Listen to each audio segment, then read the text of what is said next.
Guys അപ്പോൾ ഞാൻ വീണ്ടും ഒരു മുട്ട കൊണ്ട് വന്നിട്ടുണ്ട്. വേറെ ഒന്നിനുമല്ല ഗൈസ്, എന്നതേ പോലെ തന്നെ മുട്ട പൊരിക്കലാണ് ഇന്നും നമ്മുടെ കണ്ടൻറ്റ് എന്ന് പറയുന്നത്. പക്ഷേ നിങ്ങൾ സ്കിപ്പ് ചെയ്യാൻ വരട്ടെ ഗൈസ്. അപ്പോൾ ഇന്നൊരു വെറൈറ്റി മുട്ട പൊരിക്കലാണ്.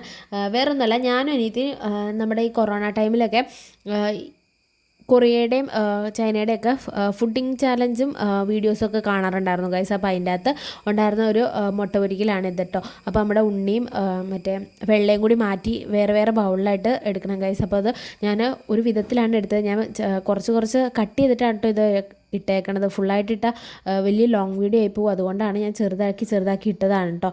ഭയങ്കര പാടാണ്. ചിലവർക്കൊക്കെ എളുപ്പമായിരിക്കും ഗൈസ്, പക്ഷേ എനിക്ക് കുറച്ച് പാടായിരുന്നു കേട്ടോ.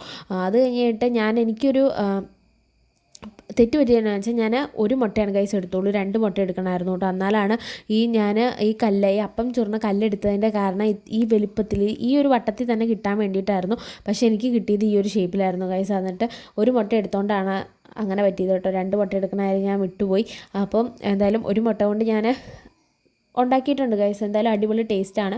പിന്നെ ഉപ്പും മുളകും ഒക്കെ ഇട്ട് നന്നായിട്ട് മിക്സ് ചെയ്യണം കേട്ടോ. അത് ഞാൻ ഒന്ന് പറഞ്ഞു എന്ന് തോന്നുന്നു. എന്തായാലും ഒന്നോടെ ഇരിക്കട്ടെ.